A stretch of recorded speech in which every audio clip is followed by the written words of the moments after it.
ERB was founded 5 years ago. Paulo Vasconcelos and I, we founded the company. Today we are the two main executives of the company. And it was really a challenge period because it was a mess in 2008, but we could progress, and I think company today is one of the most important in its area of actuation. We have a pipeline of investment worth about $600 million, which is quite a huge amount considering that 5 years ago we were just 2 or 3 people working in the company.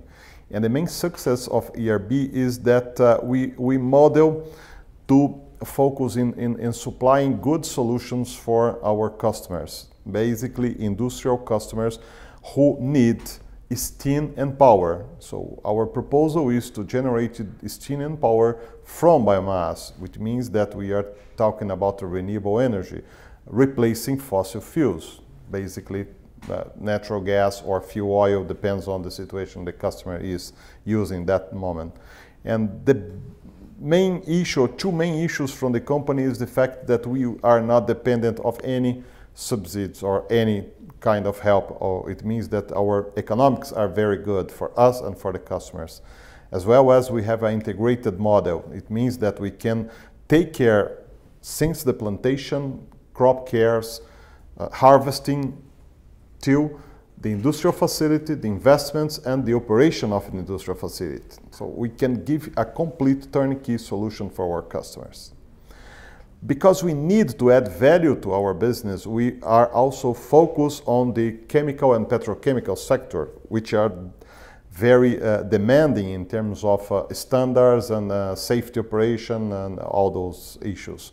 It means that we really have a very skilled people who can take care of those solutions. Our main customers today are Dow Chemical, which I know everybody knows, and Mitsui also. We have a good relation and business with them. And now we are starting 2 new projects with Braskem, which are also a very big petrochemical company in Brazil. 2 years of work to convince Dow to give us the possibility of supplying steam for one facility. Can you imagine, this is a petrochemical facilities. If we stop the supplies of steam, it makes a mess in the factory. It makes a very huge complication for them. So it was a big discussion with the technological center of Dow in Houston. And I think it was more than 7 months to convince people that we are able to generate steam.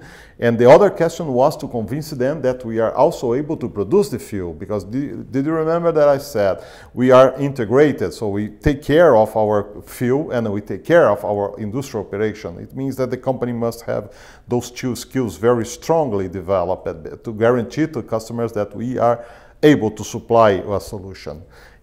Dow was remarkable in the sense that as they are also in the agribusiness. They have Dow AgroScience, which is a very important company of inputs for agriculture business. So those guys also validate our forest model to Dow in order to say that yes, they are able to produce the wood they are saying they will produce, and also in the technical area with the technological center in Houston. Once you have developed this project and once you have, let's say, this business card with you, that make the things easier to develop a new business and new customers. I think basically the history was to convince Dow was very important. And that's why we have a very strong relationship with those guys, because really we care a lot about them. They are part of the company anyway.